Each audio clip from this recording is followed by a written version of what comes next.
Okay, I left my hotel for less than an hour and a half, and I feel like the amount of realizations that I came to and the amount of things that happened totally warranted a story time. So here we go.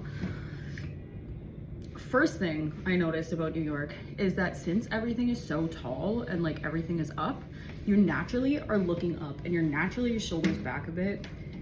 And if you know a lot about like psychology, or if you follow Tony Robbins, one of the things that he'll often talk about is how if you change your physiology, it changes your state, right? Or it's the easiest way to. And when you're naturally like shoulders back looking up, you're naturally more confident. So I found like my confidence was thriving, especially on my way to Trader Joe's. Then I got to Trader Joe's. That was my whole extravaganza that I just did. And when I got there, it was great. It was actually really busy. I got there at like 4 p.m. So it was super busy, and it was a super tiny Trader Joe's, I think. I don't know, it was the first one I've ever been to, but it was like not very big at all.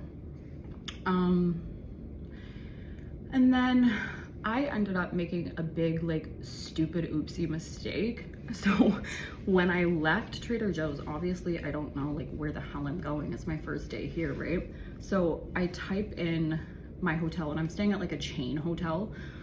So I type in my hotel, I start mapping myself there, and I don't know how, like it was just a stupid mistake on my part. I must have clicked on the wrong one, and I ended up at the wrong hotel.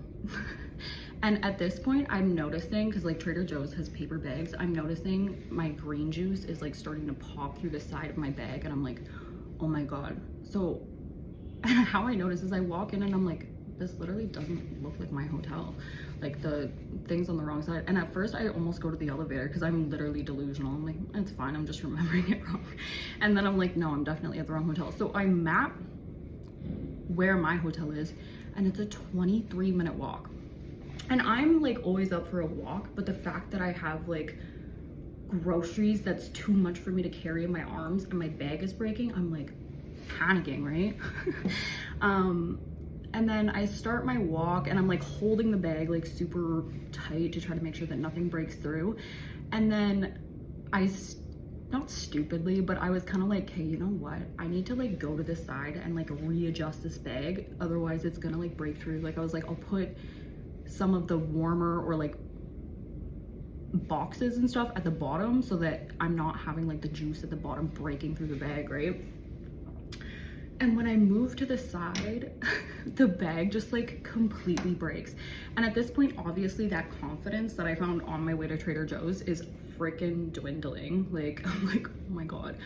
And for like a split second, I'm like, holy fuck, Brianna, this is so embarrassing. Like, what are we gonna do?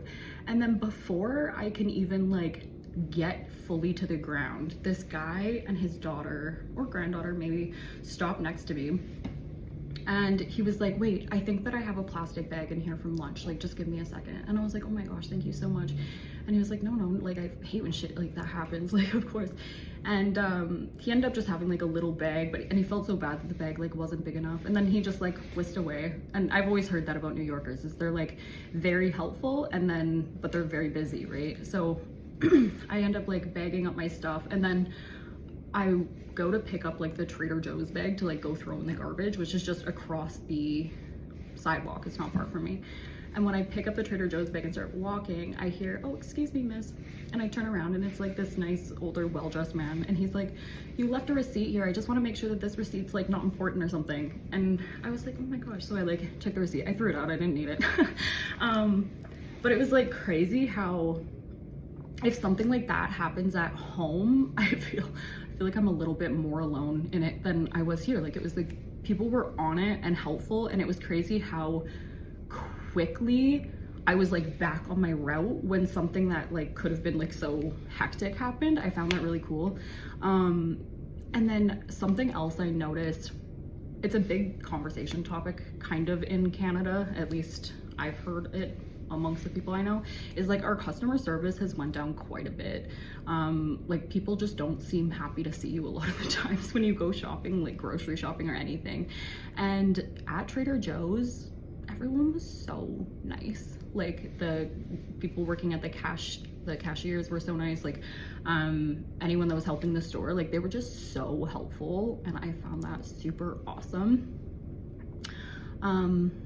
But yeah, like I really so far love what I've seen. Like the people here, the energy here is very much like everyone is working towards something, and they understand that everyone else is working towards something. So they really want to make sure that it's like they help each other out, that good energy is going, but they're still like staying on track with themselves. It's really cool. So that was my little story time for my first, that was literally like an hour and 20 minutes, but